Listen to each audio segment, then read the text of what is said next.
முகம் கரோதி வாச்சலம் புங்கம் லங்கயத்தேகிரிம் யத்கிருபாத்தமகம் வந்தே ஸ்ரீகுரும் தீனதாரணம் நாமஸ்ரேஷ்டம் மனுமபி சச்சிபுத்திரமத்திர சுரூபம் ரூபம் தஸ்யாகிரஜம் உருபுரிம் மாதுரிம் கோஷ்டவதிம் ராதாகுண்டம் கிரிவரமஹோ ராதிகா மாதவாசம் பிராப்தோயஸ்ய பிரதீத்வ ஸ்ரீகுரும் தம் நட்டோஸ்மி ஸ்ரீமத் பாகவதம் கி ஜாய் ஸ்ரீல பிரபுபாத் கி ஜாய். ஸ்ரீமத் பாகவதம் 10வது காண்டம். 10வது காண்டத்துல 4வது பகுதியில இன்னைக்கு வெற்றிகரமாக அடியெடுத்து வைத்திருக்கிறோம். 70வது அத்தியாயம். இதுவும் போன அத்தியாயம் மாதிரி தான். ஸ்ரீ கிருஷ்ணரின் தினசரி நடவடிக்கைகள், தினசரியா பகவான் எப்படிலாம் செயல்பட்டார் துவாரகையில அப்படின்றத இதை ரொம்ப அழகா வர்ணிக்கிறது.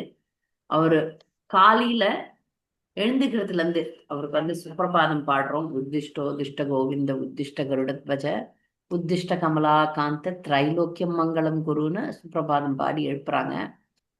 இங்க சுப்பிரபாதம் பாடுறதுக்கு சேவல்கள்லாம் இருக்கு. ஒரு மன்னன்னா அவருக்கு பாடி எழுப்புவாங்க. அப்படியும் கூட்டம் இருக்கும். ஆனா இங்க பறவைகளும் சேவல்களும் கூவி எழுப்புன அப்படின்னு சொல்லி வர்ணனை வருது. அழகான வர்ணனை. அந்த சேவல்கள்லாம் கூவும் போது பகவான் எழுந்துக்கிறார். அதை ராணிகள்லாம் விரும்பல, முக்கியமா ருக்மிணி விரும்பல. நம்மோட கூடிய பகவான் எழுந்து இப்போ ராஜாங்கத்துக்கு போயிடுவார் அப்படின்ற ஒரு கோபம். அதனால அந்த சேவல்கள் எல்லாம் சபிக்கிறாளாம் ருக்மிணி. அப்புறம் அரசவை கவிஞர்கள்லாம் பாடுறதுக்குன்னே இப்ப நீங்க பாத்தீங்கன்னா ஸ்ரீரங்கத்துல கூட பகவான் எழும்புறதுக்கு முன்னாடி பாடுவாங்க. அவர் வீணை வச்சு ஏகாந்தமா இருப்பாங்க. அதாவது பக்தர்கள் விஸ்வரூப தரிசனம்னு ஒண்ணு இருக்கு. விஸ்வரூப தரிசனத்துல பசு முதல்ல போவாங்க.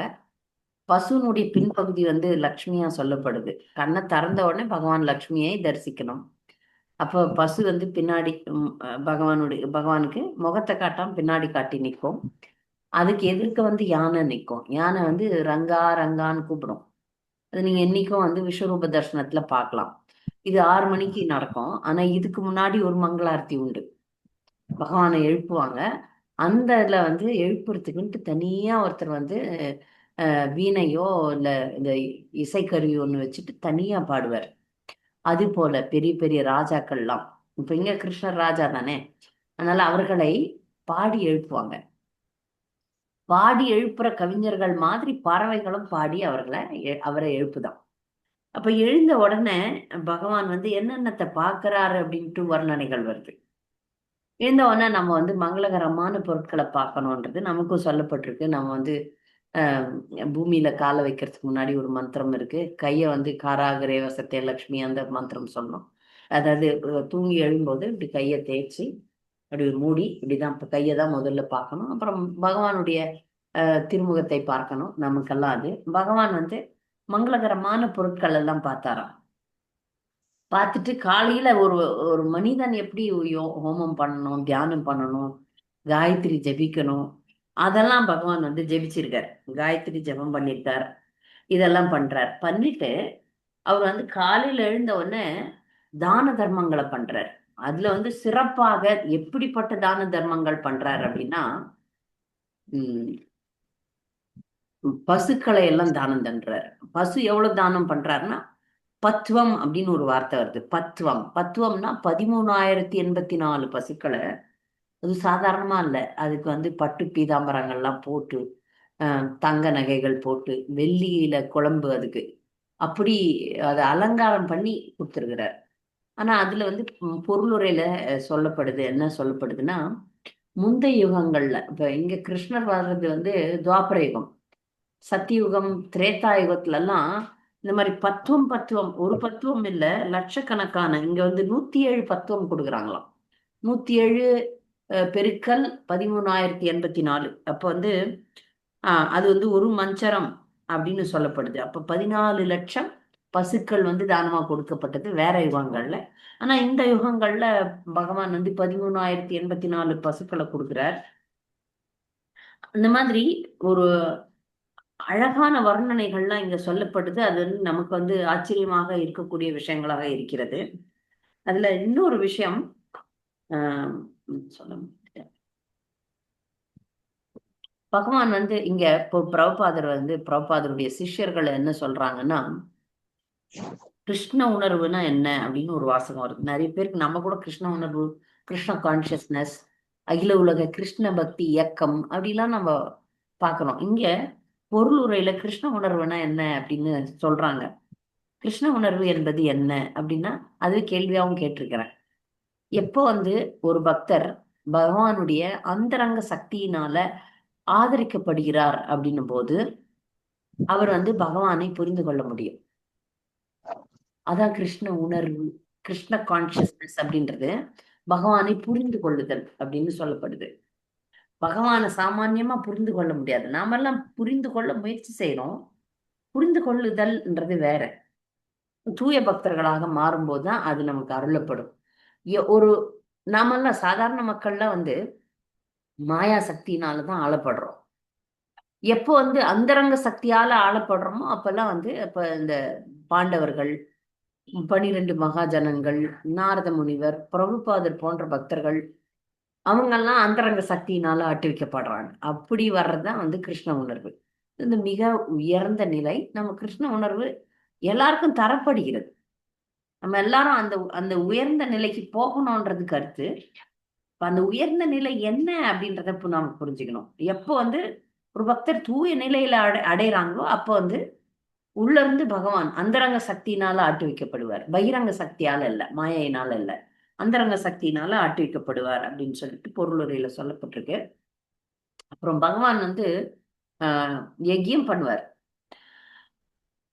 யஜ்யம் பண்ணி முடிச்சுட்டு தான் காயத்ரி சொல்வாராம். இப்போ ஒருத்தருக்கும் ஒரு ஒரு பரம்பரை உண்டு. அதுதான் நம்ம எந்த ரிஷி அப்படின்ட்டு கோத்திரம்னு சொல்றோம் பாருங்க. கோத்திரம் என்ன கோத்திரம் அப்படின்ட்டு. ஒரு அவங்கவங்க கோத்திரத்தை பத்தி பிரிங்க மகரிஷி, அந்த ரிஷி, இந்த ரிஷி, அந்த கோத்திரத்துல வருவாங்கன்னு சொல்லுவாங்க. இப்போ கிருஷ்ணர் வந்து கண்வ முனிவர் சிட பரம்பரையில வர்றதுனால அவங்க முதல்ல அக்னியோ ஹோமம் பண்ணிட்டு அதுக்கப்புறம் தான் காயத்ரி ஜபிக்கணுமா. அந்த மாதிரி ஒரு ஆழமான விவரங்கள். நீங்க வந்து பிற மதங்கள்லாம் போனோம்னு வச்சுக்கோங்களேன், அது கடவுள் அப்படின்னு சொல்லுவாங்க. அவ்வளவுதான். அது கடவுள் யாரு, அவர் நம்ம கிட்ட பேசுவாரா, நம்மளோட உறவு கொள்வாரா, நம்ம ஆதரிப்பு, நமக்கு ஒரு ஒரு இன்ஃபர்மேஷனே கிடையாது. மற்ற மதங்கள்லாம் போனீங்கன்னா கடவுள்னு தான் சொல்றாங்க. அவரு யாரு, அவர் எப்படி இருப்பாரு, அவர் அருள் புரிவாரா புரிய மாட்டாரா, என்ன ஒண்ணுமே தெரியாது. பிளாங்கா கடவுள் அப்படின்னு தான் சொல்றாங்க. ஆனா இதுதான் வைஷ்ணவத்தினுடைய மிக சிறப்பு. கடவுள் யார், அவர் எப்படி இருப்பார், அவர் என்னெல்லாம் செய்வார், இங்க வந்து பக்தர்களோட எப்படி உறவு கொள்வார், எப்படி பிரதிபலிப்பார், அப்பதான் நமக்கு நம்பிக்கை வரும். ஓ, இவரை தான் நாம் நேசிக்கிறோம், இவருடைய நாமத்தை தான் நம்ம சொல்றோம். அப்ப இவருக்கும் நமக்கும் உறவு ஏற்படுறதுக்கு நமக்கு நம்பிக்கை வரும். இப்ப ஆச்சாரியர்களுடைய கருணையினால, பகவானுடைய கருணையினால, பகவான் வந்து இதுக்கும் வந்து பாகவதத்தை கொடுத்திருக்கிறாரு. அவரே பாகவதமா வர்றார். இப்ப இத்தனை விவரங்கள் நமக்கு கொடுக்கப்படுது. விவரங்கள் கொடுக்கப்படலன்னு தான் மற்ற மதங்கள்லாம் ஒண்ணுமே கிடையாது. அவங்க சில மாயவாதி தத்துவங்கள்ல பாத்தீங்கன்னா பல பல ஜென்மங்களாக அவங்க தியானம் பண்ணா கூட ஒண்ணும் கிடைக்காது. ஆனால் தூய்மையான மனதோட பாகவதத்தை படிச்சோம்னா கடவுளோட நேரடி சம்பந்தம் நமக்கு ஏற்படும். ஒரு மாதாஜி எனக்கு இந்த புத்தகத்தை அனுப்புனாங்க.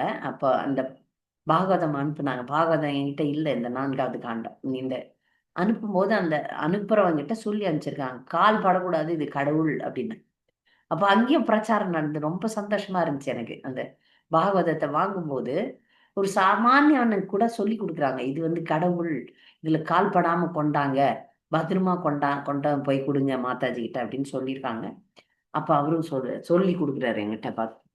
அப்ப பாகவதம் மூலமாக பகவான் நான் வந்திருக்கேன்,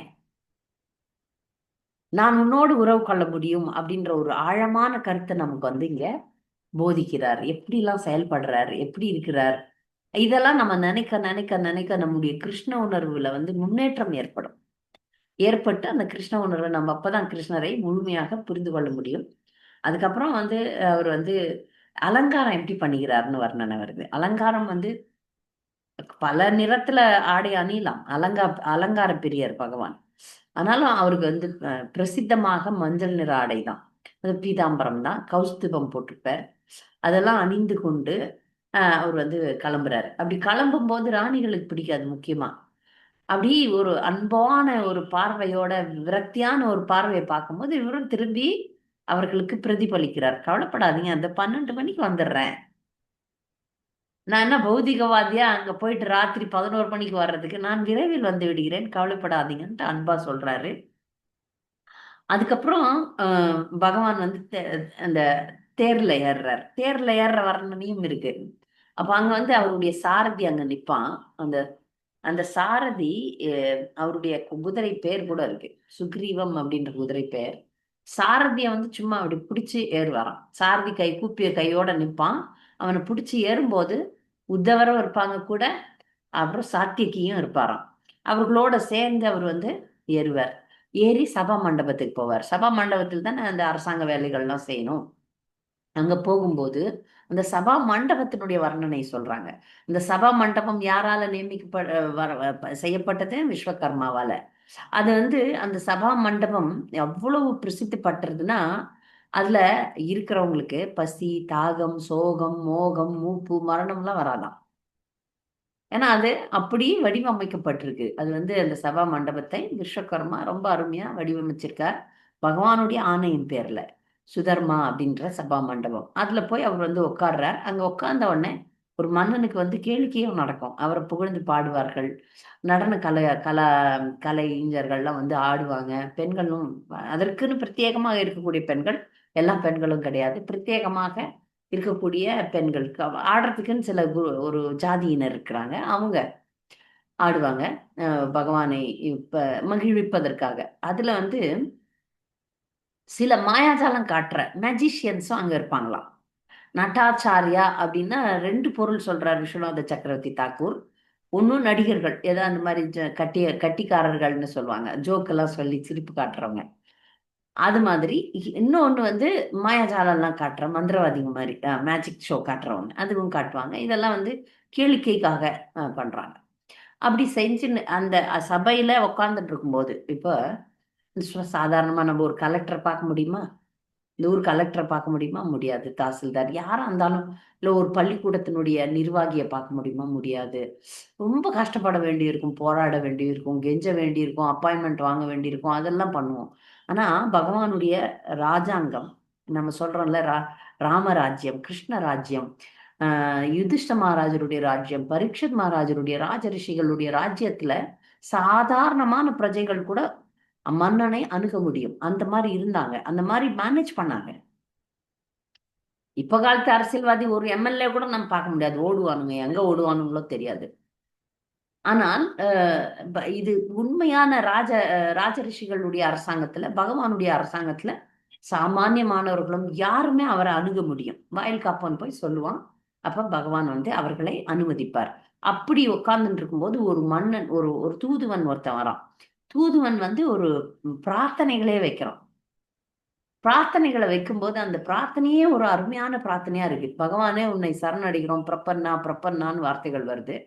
அதுல அந்த அந்த அதுல தூதுவனா வர்றது மன்னனா இல்ல தூதனான்னு தெரியல. ஒரு தப்பிச்சு வந்த ஒரு மன்னனா கூட இருக்கலாம். ஜராசந்தனை பத்தி நமக்கெல்லாம் தெரியும். ஜராசந்தனால் தான் பகவான் வந்து துவாரகைக்கே வந்துட்டார். இவனுடைய தொல்லை தாங்கல, சும்மா சண்டை சண்டை போட்டு போட்டு போர் அடிக்குது, அதனால நான் துவாரகா போயிடுறேன்னு துவாரகாலேயே பண்ணாரு. ஜராசந்தனுக்கு ஒரு கர்வம். 17 முறை படையெடுத்து வந்தான். 17 முறையும் தோல்வி விட்டுறான். ஆனா 10வது முறை பகவான் வந்து அவனை ஜெயிக்கிற வைக்கிறார். ஜெயிக்க வைக்கிறது இல்ல, அங்கிருந்து தப்பிச்சு காணாம வந்துடுறார். அதுல ஜராசந்தன் தனக்கு கர்வம், என்ன கர்வம், நான் கிருஷ்ணரை ஜெயிச்சிட்டேன் அப்படின்னு நினைக்கிறான் ஜராசந்தன். ஆனா உண்மையில பகவான் அவனை விடுறார். எப்படி விடுறாருன்னா, நீங்க பாத்தீங்கன்னா சிங்கம் பாத்தீங்கன்னா வேட்டையாடும் மிருகங்களை கொஞ்சம் அப்படி விடுமா. அது இப்படி அப்படி அப்படி தப்பிச்சு போறதுக்கு இப்படி அப்படி ஆட்டம் போடும் அந்த மிருகம். அப்படி அப்படி இருக்கும்போது டக்குன்னு பிடிச்சி சாப்பிட்ரும். அவ்வளவுதான். அந்த மாதிரி ரொம்ப கெட்டதுகள் சில நேரத்துல வந்து கெட்டவனங்களை கொஞ்சம் விடுவார், விட்டு பிடிப்பார். சரி பண்ணு, இன்னும் கொஞ்சம் பண்ணு, இன்னும் நிறைய தவறு பண்ணு அப்படின்னு. ஜராசந்தனை விட்டு வச்சதுக்கு காரணம், ஜராசந்தனை பீமனை கொண்டு அழிக்கணும்னு ஒரு திட்டம். ஒரு ஒரு பக்தருக்கும் ஒரு ஒரு வேலை வச்சிருக்காரு. இது ஒரு மேனேஜ்மெண்ட். அதனால ஜராசந்தனை கொல்லாம விட்டுட்டாரு பகவான். அப்போ அங்கிருந்து தப்பிச்சு கிருஷ்ணரும் பலராமரும் மலையில இருந்து குதிப்பாங்க. குதிச்சு துவாரகைக்கு வருவாங்க. மக்களை மொத்த பேரும் யாருக்குமே ஒண்ணும் தெரியாது. மதுரால இருந்து அப்படியே டிரான்ஸ்ஃபர் பண்றாரு துவாரகைக்கு. யாரும் வந்து பிசிக்கலா டிரான்ஸ்ஃபர் ஆகல. அப்படி இருந்தாங்க, கண்ணு திறந்தாங்க, பார்த்தாங்க, துவாரகைக்கு வந்தாங்க. இத மாதிரி விஷயங்கள்லாம் ஜராசந்தனுக்கு தெரியாது. இதுங்கெல்லாம் ஓடி போச்சுங்க, பயந்து போச்சுங்க அப்படின்னு சொல்லிட்டு அவன் ஒரு மாயையில இருந்தான். இந்த ஜராசந்தன் 18வது முறை தான் வெற்றி பெற்றதாக நினைச்சு கர்வம் பிடிச்சுக்கிட்டு அவனுக்கு வந்து கால பைரவருக்கு 1,00,000 அரசர்களை பலி கொடுக்கணும்னு ஒரு ஆசை. அதுல அவனுக்கு அப்பம் கட்டாத மன்னர்கள் எல்லாம் ஒரு 20,000 மன்னர்களை பிடிச்சி ஒரு சிறை வைக்கிறான். சிறை வச்சு அவனுடைய கட்டுப்பாட்டுல வைக்கிறான். அதுக்கு முக்கியமான காரணம் வந்து பொருளுரையில விஸ்வநாத சக்கரவர்த்தி தாக்கூரர் சொல்றாரு, 1,00,000 அரசர்களை சேர்த்து பலி கொடுக்கணும் பைரவருக்கு அப்படின்ற ஒரு எண்ணம். ஆனால் இதுல இருந்து தப்பிச்சு வந்த தூதனா அரசனான்னு இங்க விளக்கப்படல. அவர் வந்து பகவானை சரணடைகிறார். அவர் ஒரு கேள்வி கேட்கிறாரு. ஏன்னா இது எல்லாரும் நாம கூட கேட்கிற கேள்விதான் பகவான். ஏன் கெட்டவங்க எல்லாம் நல்லா இருக்கிறானுங்க, நாம நல்லா இல்லையே?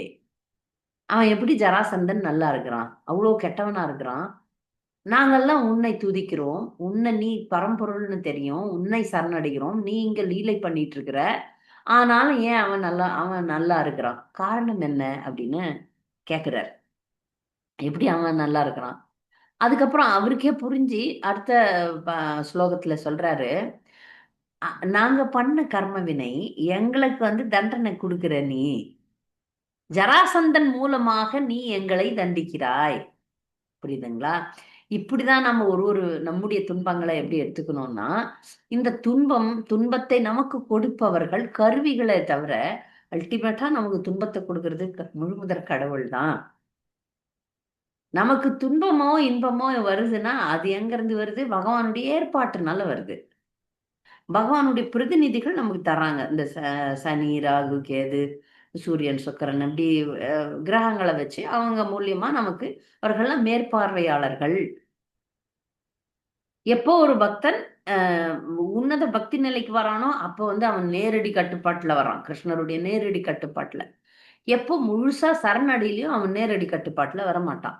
அதனால இந்த மாதிரி எப்படி ஜராசந்தன் இவ்வளவு நல்லா இருக்க முடியுது அப்படின்னு புரியல அவங்களுக்கு புரியல. முதல்ல சொல்லிட்டாங்க. அப்புறமா பகவானே அறிவு கொடுக்கிறார். ஆமா ஆமா, எங்களுடைய கர்ம வினை, நாங்க செய்த பாவங்கள் மாயையிடம் மாயா சுகத்தை, நாங்கெல்லாம் மன்னனா இருக்கணும்னு ஆசைப்பட்டோம், பௌதிக சுகங்கள்ல சுகிச்சிருக்கணும்னு ஆசைப்பட்டோம். அதற்குரிய தண்டனையும் அனுபவிப்போம். எப்பெல்லாம் நம்ம பௌதிக சுகத்தை நோக்கி நோக்கி ஓடுறோமோ அதற்குரிய தண்டனையும் இருக்கும். அது நமக்கு தெரியறது இல்ல. பல நேரங்கள்ல நமக்கு தெரியறது இல்ல. பௌதிக சுகத்தை நோக்கி நாம ஓடிக்கிறோம். அப்படி ஓடும்போது மாயா வந்து ஒரு 2 அடி வைக்கும். நாம நினைக்கிறோம் நம்ம அடி வாங்கல, ஆஹா நல்லதா இருக்கிறோன்னு. ஆனா அடி வாங்க வைக்கும், அடிக்கும், மாயை அடிக்கும்.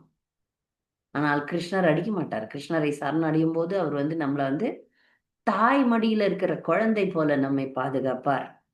அப்ப இந்த மன்னர்கள் இந்த தூதுவனை ரெப்ரசன்டேட்டிவா பிரதிநிதியா வச்சு சரணடைறாங்க. இப்போ ஒரு பிரார்த்தனையை வச்ச உடனே அங்க சபா மண்டபத்துல இருக்கக்கூடிய யாதவர்கள்லாம் நினைச்சிட்டாங்க, இப்போ அடுத்து ஒரு யுத்தம் வரும், பகவான் வந்து ஜராசந்தனை கொல்ல வேண்டும், இந்த அரசர்களை காக்க வேண்டும்னு சபையில இருந்தவங்க எல்லாருமே ஒரு முத்தமா நினைக்கிறாங்க. பாவம் இவனுக்கு வந்து ஆதரவு அளிக்கணும் அப்படின்ட்டு ஒரு முடிவு பண்றாங்க. ஆனா அதே நேரத்துல நாரத முனிவர் உள்ள வந்துடுறாரு. நாரத முனிவர் லீலைகள்ல பகவானுடைய விருப்பத்துக்கு ஏத்த மாதிரி தான் செயல்படுவார். நாரத முனிவர் உள்ள வந்து என்ன சொல்றார், நாரத முனிவரும் பேச ஆரம்பிக்கிறார். உங்களுடைய ஆஹ் அப்பாவுடைய உங்களுடைய தந்தையின் சகோதரியின் மகன்கள் அப்படின்னா அத்தை பையனுங்க, பாண்டவர்கள் வந்து இந்திரபிரஸ்தத்துல ஒரு யாகம் வாழ்க்கணும்னு பாக்குறாங்க. திக்விஜயம் பண்ணி ஒரு அஸ்வமேத யாகம், சாரி ராஜசூய யஜ்யம் வைக்கணும்னு பாக்குறாங்க. அது பாரமேஷ்டியாம் அப்படின்னா, பாரமேஷ்டியாம் அப்படின்ற ஒரு வார்த்தைக்கு என்ன அர்த்தம்னா, உம் திக்விஜயம். அதாவது நாங்களா கிருஷ்ணரே முழுமுதற் கடவுள், கிருஷ்ணரே நிகரற்ற தலைமை. பாரமேஷ்டியம் அப்படின்னா நிகரற்ற தலைமைன்னு பேரு. அனைத்திற்கும் மேலான நிலையில் உள்ள பரமபுருஷர். சில நேரங்கள்ல அந்த ஐஸ்வர்யங்களை பரமபுருஷரை போல, பிரம்மதேவனை போல ஐஸ்வர்யங்களை யுதிஷ்டரம் பெற்றிருந்தார் அப்படின்னு பல அர்த்தங்களை உடைய இந்த வார்த்தை. பாரமேஷ்டிய நிலையை அடையணும் அப்படின்றது. அதுக்கு மேல ஒரு அர்த்தம் சொல்றார் விஸ்வநாத சக்கரவர்த்தி தாக்கூர். யுதிஷ்ட மகாராஜர் பகவானின் சகவாசத்தையும் கருணையையும் பெற விரும்பினார் அப்படின்றதுக்கும் இதுதான் முக்கியமான கருத்து. பாரமேஷ்டியம்ன்ற ஒரு வார்த்தைக்கு இவ்வளவு அர்த்தத்தை சொல்றாங்க. இதுதான் அவங்களுடைய உள்நோக்கம். யாருடைய உள்நோக்கம்? யுதிஷ்டர் மகாராஜர் தலைமையில இருந்த பாண்டவர்கள் இந்திரபிரஸ்தத்துல பகவானுடைய மேன்மையை காட்டணும், அதுக்காக ராஜசூய யஜ்யம் பண்றான், அதுக்கு பகவான் அங்க வரணும்ன்றது விருப்பம். அதை தெரிவிச்ச உடனே யாதவர்களுக்கெல்லாம் அது புரியல. இப்ப முதல்ல எதுக்கு போனோம்? அந்த மன்னர்களை காப்பாற்றணும், ஜராசந்தனை கொல்லணும். ஆனா நாரத முனிவர் கிருஷ்ணரை பாக்குறார். கிருஷ்ணர் ஒரு சிரிக்கிறார்.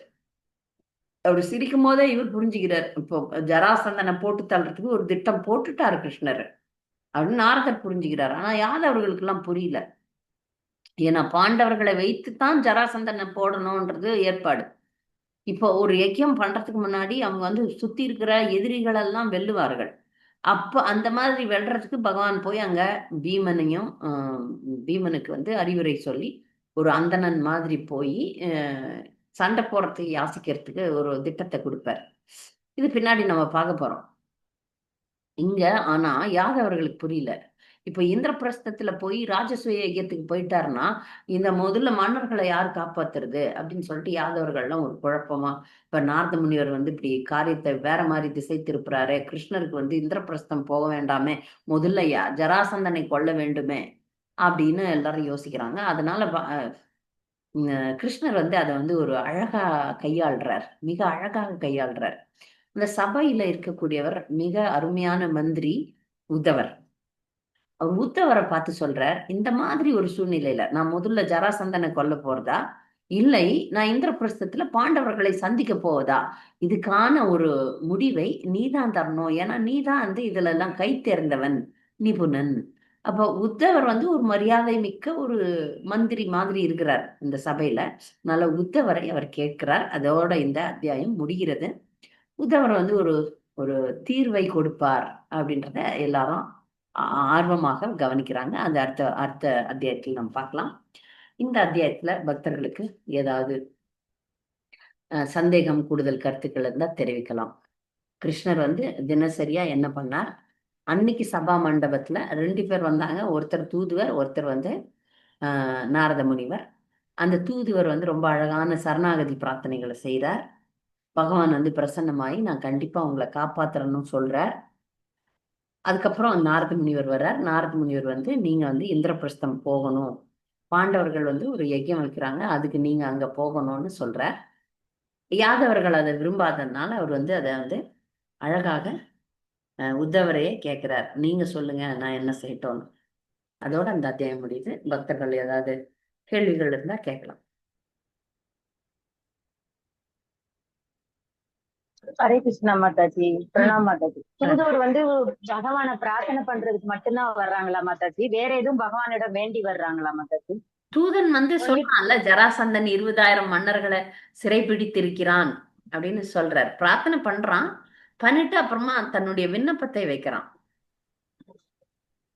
எங்களை காப்பாத்துங்கன்னு சரணடைறான். எங்களுக்கு வேற வழி இல்லை, நாங்க மாயை கிட்ட போனதுனால இந்த தண்டனையை அனுபவிக்கிறோம், நீங்கள் எங்களை காப்பாற்ற வேண்டும், ஜராசந்தனை கொல்ல வேண்டும். அவன் எப்படி இவ்வளவு நாள் வாழறான், இவ்வளவு தப்பு பண்றான், ஆனா வாழறானே, எப்படி வாழறான்னு தெரியலையே அப்படின்னு சொல்லிட்டு சொல்றாரு. ஹரே கிருஷ்ணா.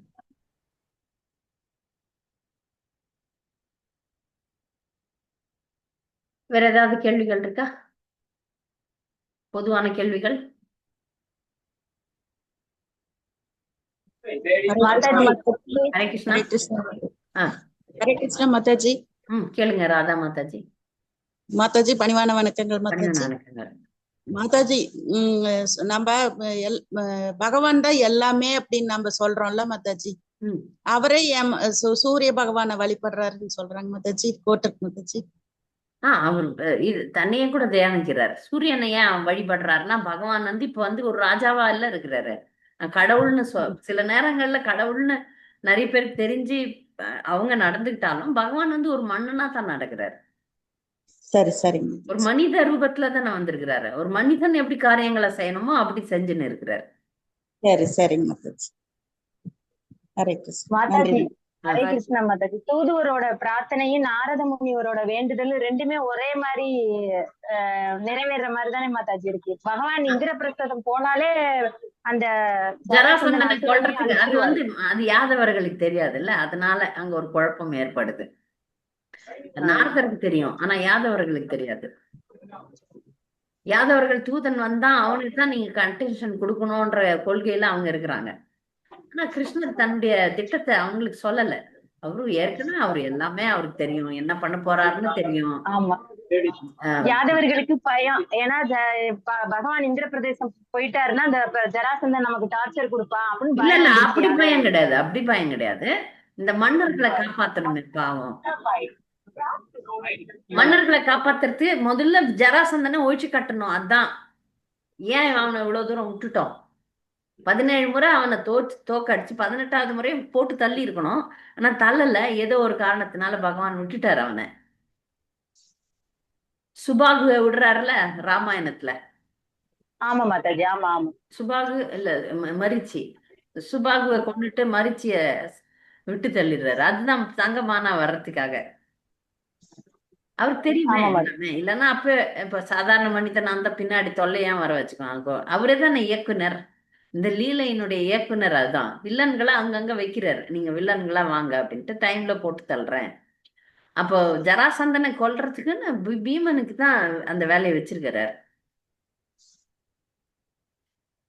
அதே சமயம் உத்தவரை பெருமைப்படுத்தணுங்கிறதுக்காக அப்படி பெர்மிஷன் கேட்கிற மாதிரி கேட்கிறாரு. எல்லா பக்தர்களையும் ஆதரிக்கணும். அப்ப உத்தவர் சரியான ஆலோசனை சொல்லுவார். ரெண்டுமே நடக்கும், பயப்படாதீங்கன்னு சொல்லுவார். அப்புறமா மாதாஜி இந்த பஞ்சமகா யஜ்யம் பத்தி சொன்னீங்கல்ல மாதாஜி, பஞ்சமகா யஜ்யம் அதெல்லாம் இப்ப நாளா அதெல்லாம் பண்றது இல்ல மாதாஜி. இப்போ எப்படி நான் அந்த வகுப்பிலே சொன்னேனே, சொன்னீங்க கிருஷ்ண பக்தியில பண்ணுங்கன்ட்டு சொன்னீங்க. வேதம் படிக்கிறதுன்றது நாம வேதம் படிக்கிறது இல்ல, அந்த ரிக்வேதம் யஜுர்வேதம் அது படிக்கிறது இல்ல. நம்ம பாகவதம் பகவத்கீதை படிக்கிறோம், அதுவும் வேதம் தான்.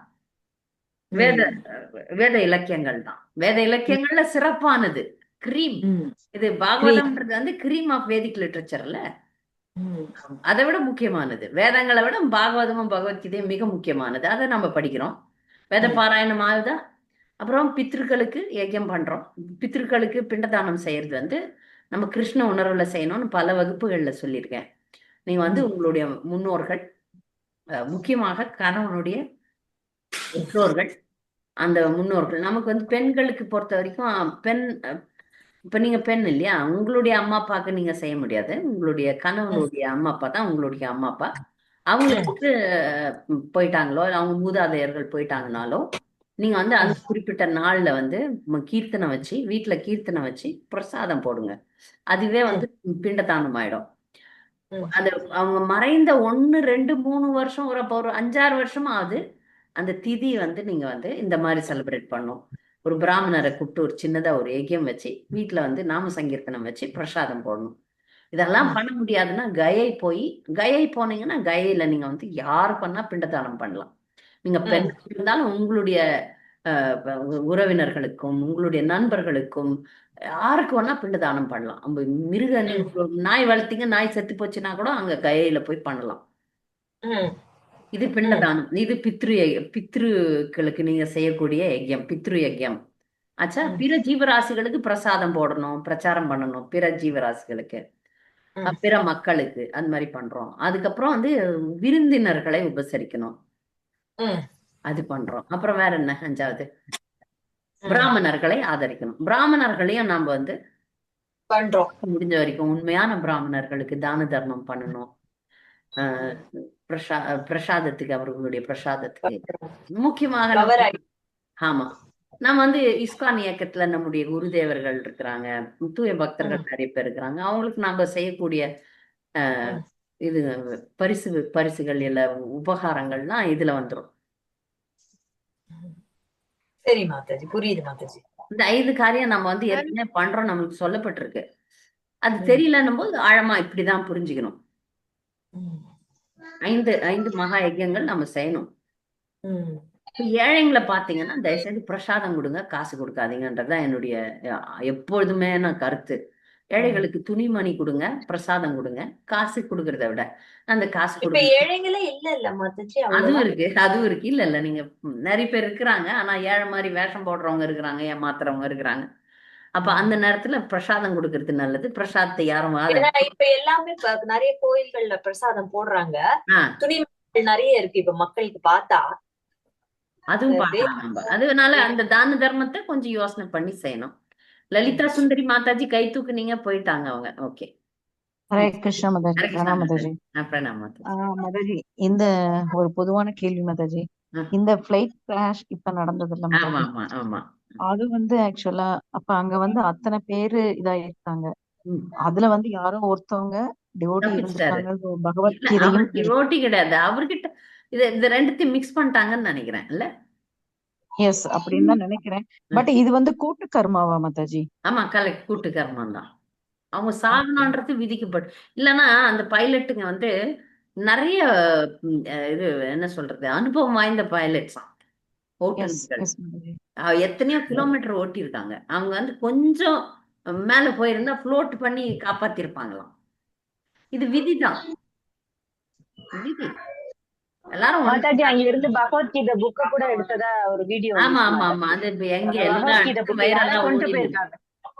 ஆமா மாதாஜி. அது இவங்க அப்படியே இருந்துச்சு மாதாஜி. பிக்சர்ஸ் எல்லாமே பிரபுபாதர் பிக்சர். பார்த்தேன். பகவத்கீதை மட்டும் ஒண்ணும் ஆகாம வந்தது. ஒரு மனிதனும் பாருங்க, அத்தனை பேர் சாகணும்னு விதி, அவன் தப்பிக்கணும்னு விதி. அவர் மட்டும் தப்பிச்சு வந்துட்டாரு. அந்த ஒரு அவ்வளோ பெரிய இடத்துல அவருக்கு ஆயுசு கெட்டி. அந்த நேரத்துல, இதுக்கப்புறம் கூட சாகலாம், அந்த நேரத்துல அவருக்கு ஆயுசு கெட்டி வெளியே வந்துட்டாரு. மத்தவங்க அந்த முன்னாள் முதலமைச்சர் கூட போய் சேர்ந்தாச்சு. அவ்வளவுதான்.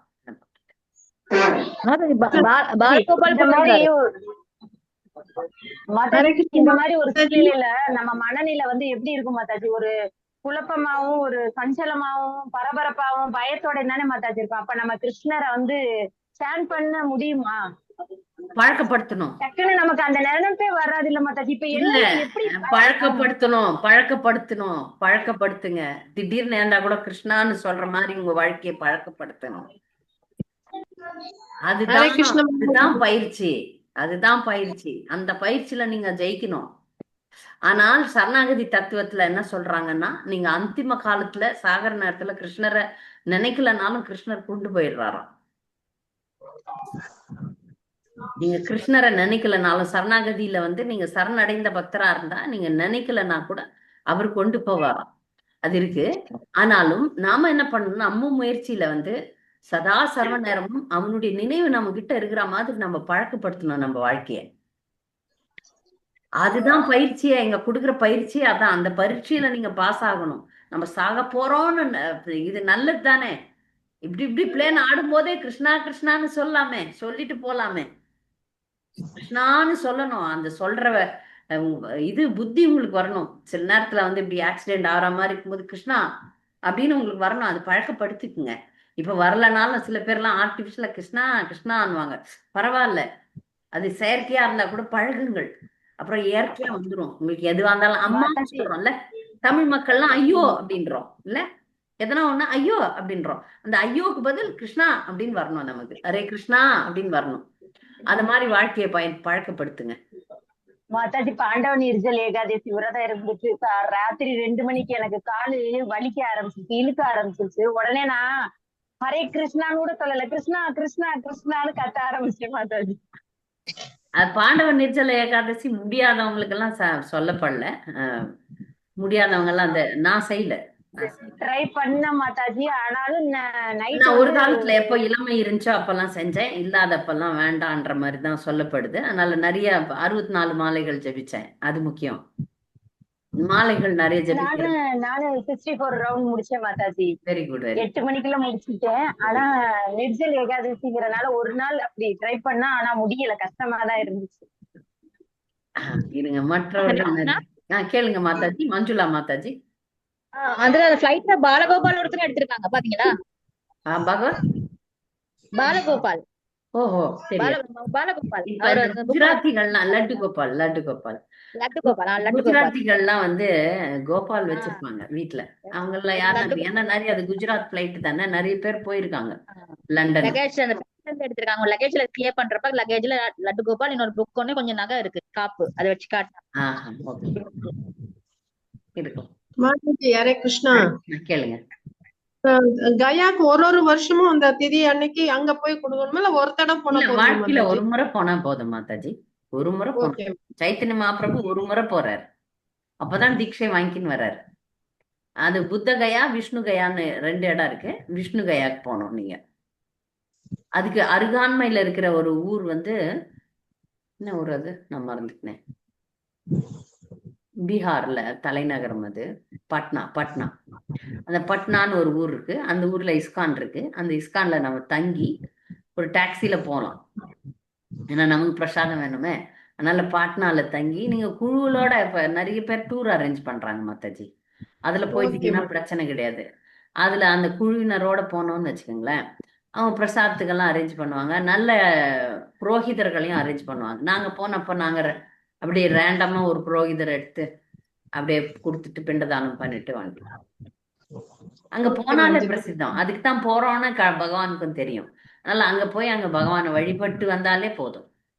இருந்தாலும் அங்க வந்து அந்த பண்றாங்க, அங்க பிராமணர்கள் இருக்கிறாங்க. அந்த பிராமணர்கள் பண்ணிட்டு ஒரு தொகையை சொல்றாங்க. அந்த தொகையை கொடுத்துட்டு மனசுல எதுவும் வைக்காம கொடுத்துட்டு வரணும். 2500 ரூபாய் மாதாஜி. நாங்கெல்லாம் நிறையவே கொடுத்தோம். ஆனா மனசுல எதுவும் வைக்காம சரி அவர் கேட்கறத கொடுத்துட்டு 64 தலைமுறைக்கும் பண்ணாங்க மாதாஜி. Very good. ஹரே கிருஷ்ணா மாதாஜி. சங்கீதா மாதாஜி கேளுங்க. தஞ்சாவூர்ல இருந்து பேசுறேன் மாதாஜி. சொல்லுங்க. இது காண்டம் வந்து ஃபர்ஸ்ட் காண்டம் முடிச்சிருக்கேன். செகண்ட் இப்பதான் ஆரம்பிச்சிருக்கோம். 10வது காண்டம் அந்த மாதிரி படிக்கலாமா?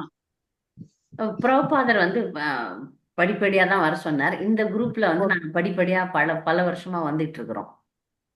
ஓகே படிக்கிறது மாதாஜி. 2வது குரூப்ல காண்டம் படிங்க, 2வது காண்டம் படிச்சிட்டு படிங்க. இருக்கோம் இப்போ மாதாஜி. வாங்க, பரவாயில்ல, ஓகே தப்பு இல்ல. வேற மாதாஜி. வழி இல்ல. நீங்க இதுக்கு முன்னாடி கிளாஸ் எல்லாம் கொடுத்ததெல்லாம் நீங்க என் சேனல்ல போனீங்கன்னா இருக்கு.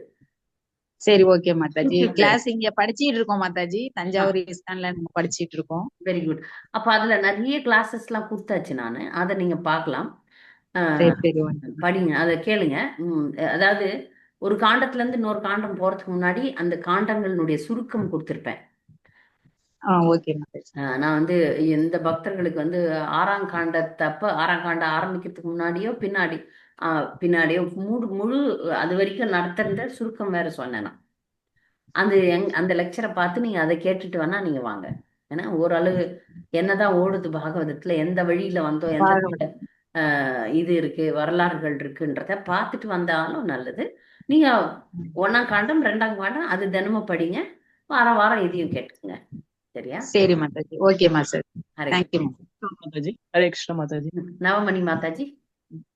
மாதாஜி, அந்த நிறைய வைணவ கோயில்கள்ல யாகம் எல்லாம் பண்றாங்க மாதாஜி. ஆமா, அந்த ஹயக்ரீவர் யாகம் அந்த மாதிரி எல்லாம் பண்றாங்க. அதெல்லாம் கர்ம காண்டம் இல்லையில்லைங்க மாதாஜி. அவங்க எதுக்கு பண்றாங்கன்னு நமக்கு தெரியலையே மாதாஜி. கர்மகாண்டம் கோயிலுக்கு கிடையாது. வந்து எல்லாரும் சுபிட்சமா இருக்கணும், எல்லாரும் பகவானை வழிபடணும், பகவானோட கும்பிடணும், அந்த இதெல்லாம் பண்றாங்க மாதாஜி. பகவானுக்கு எல்லாம் கோயிலுக்கு நிறைய பேர் வரணும், அவங்க கோயிலுக்கு எல்லாம் வரணும், எல்லாரும் பகவான்கிட்ட சரணடையணுங்கிற நோக்கத்துல பண்றாங்க. பண்ணட்டும் மாதாஜி. அதெல்லாம் இப்ப கர்மகாண்டம் இல்லையில்லைங்க மாதாஜி. அதெல்லாம் கர்மகாண்டம் கிடையாது. கிருஷ்ணரை மகிழ்விக்கணும்னா கர்மகாண்டம் கிடையாது. ஆனா உள்ள நம்ம வந்து பௌதிக ஆசைகளை வச்சு பண்ணோம்னு வச்சுக்கோங்களேன், இப்போ லைட்டா அந்த பக்கம் போயிடும். நம்ம ஹரே கிருஷ்ண மந்திரம் கூட உள்ள பௌதிகத்துக்காகவும் நம்முடைய முன்னேற்றத்துக்காகவும் நம்முடைய வாழ்க்கைக்காகவுமே பண்ணோம்னா கிருஷ்ண உணர்வை கூட கர்மகாண்டத்துக்கு தள்ளிடலாம். நம்ம அடிக்கடி சொல்றது தானே. நம்ம ஆனா மிருத்யுஞ்சா ஹோமம்னு ஒண்ணு பண்றாங்க மாதாஜி. அது வந்து கர்மகாண்ட பலன் தான் மாதாஜி. மிருத்யுஞ்சா ஹோமம், அந்த உடல்நல சரியா இருக்கு, அந்த புரியுது அது பண்றாங்க. மார்க்கண்டேயர் மாதிரி இருக்கணுங்கிறதுக்காக பண்றாங்க. அது வந்து கர்மகாண்ட பலன் தான் மாதாஜி. கிருஷ்ணரை மகிழ்விக்கணும், அதுக்காக தான் நம்ம எல்லாமே செய்யணும். நிறைய நம்மளதுல கூட நம்ம இயக்கத்துல கூட நிறைய நரசிம்மரை அப்படி மாத்திருவாங்க, கொஞ்சம் அப்படியே மாத்திடுவாங்க. இதை பாதுகாவங்க, எங்களுக்கு இவங்களுக்கு நல்லது நடக்கணும், அவங்களுக்கு நல்லது, உடம்பு நல்லா ஆகணும், ஆப்ரேஷன் சக்சஸ் ஆகணும், அப்படிலாம் வேண்டுதல்கள்லாம் பண்றாங்க. அல்டிமேட்டா நம்ம இதுல இருந்து எல்லாம் தப்பிக்கணும்னா இதெல்லாம் செய்யக்கூடாதுன்றதுதான் பாகவதமும் பகவத்கீதையும் பிரபுபாதரும் சொல்றாங்க. சரிங்க மாதாஜி. இப்போ அது எந்த வேதத்துல இருந்து செய்யறாங்க மாதாஜி? இந்த இதெல்லாம் யாகங்கள் எல்லாம் எந்த வேதத்துல வருதுங்க மாதாஜி? 4 வேதங்கள் இருக்கு, ரிக், யஜுர், சாம வேதம். அந்த 4 வேதங்களையும் அவங்க படிச்சு மந்திரங்கள், சாமம் வந்து இந்த வெறும் பாட்டா இருக்குது போல் இருக்கு. ஆஹ் சரிங்க. வேற ஒரு ஒரு வேதம் வந்து அந்த இது மந்திரம் தந்திரம் எல்லாம் இருக்கு, அது எந்த வேதம்னு தெரியல. மற்ற வேதங்கள் படிச்சு அதர்வண வேதம் அதர்வன அதர்வண வேதம் வேதம் மாதாஜி. அதர்வன வேதம் தான் மந்திர தந்திரம் எல்லாம். இங்க வந்து சரி. குருகுலத்துல வந்து இப்ப மாயாப்பூர் குருகுலம், மாயாப்பூர் மாதிரி ஹெட் குவார்ட்டர்ஸ்ல வந்து அவங்க இஸ்கானை பொறுத்த வரைக்கும் ஒரு டிசைன் பண்ணி வச்சிருக்கிறாங்க.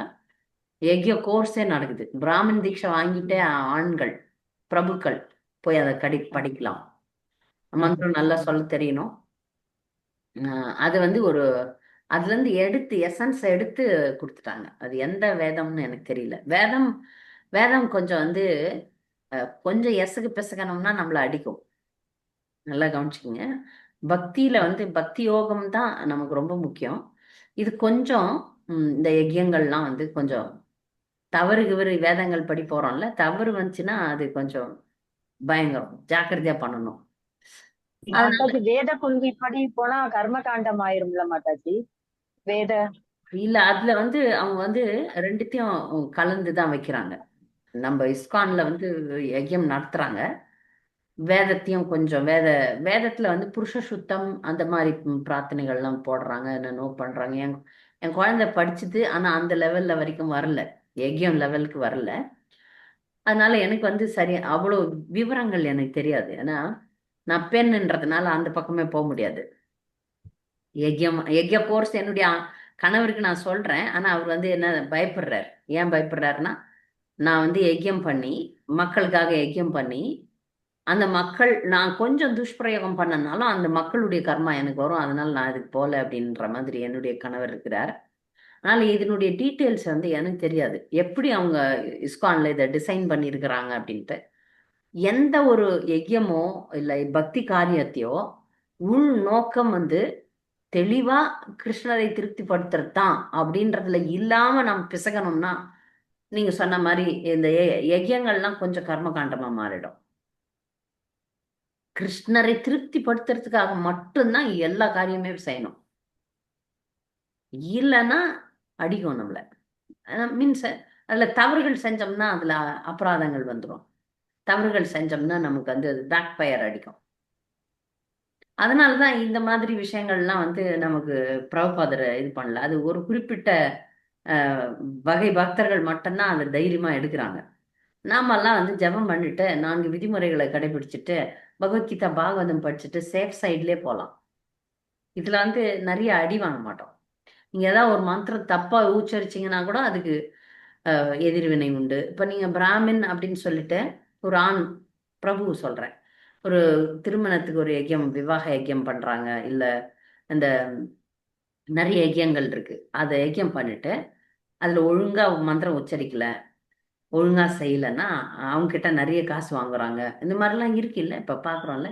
சுதர்சன ஹோமம் 10,000 ரூபாய் அப்படி காசை வச்சுட்டோம்னு வச்சுக்கோங்களேன், பயங்கர நமக்கு வந்து அது அடிக்கும். அவனே யஜ்யம் பண்றவங்க, யஜ்யம் பண்ண வைக்கிறவங்க விரும்பி 5 ரூபாய் கொடுக்குறாங்கனாலும் பிராமணன் வாங்கிக்கணும், 5000 கொடுத்தாலும் அது வாங்கிக்கணும். இதுல அவன் பேதமே காட்டாம சிறப்பா இருக்கணும். அந்த பிராமணன், யஜ்யம் பண்ற பிராமணன் கவனமாகவும் சிறப்பாகவும் இருக்கணும். அதுல எசகு பிசகனா அந்த பிராமணனுக்கு அடி, சூத்திரனுக்கு ஒண்ணும் கிடையாது. இதனால ஒரு விதத்துல சூத்திரனா இருக்கிறது பிரச்சனையே கிடையாது, நான் அவனுக்கு அடியே கிடையாது. ஒரு தவற சூத்திரன் செஞ்சான்னா அவனுக்கு வந்து அடி கம்மி, பிராமணன் செஞ்சான்னா அது பயங்கர அடி. அதுக்குதான் வந்து இதெல்லாம் வந்து ஜாக்கிரதையா இருக்கணும்னு சொல்றது.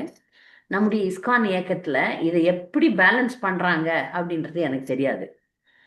இந்த யஜ்யத்துக்கு என்னென்ன யஜ்ய மந்திரங்கள் இருக்கு, யஜ்ய மந்திரங்கள்லாம் சொல்லித்தராங்க குருகுலத்துல.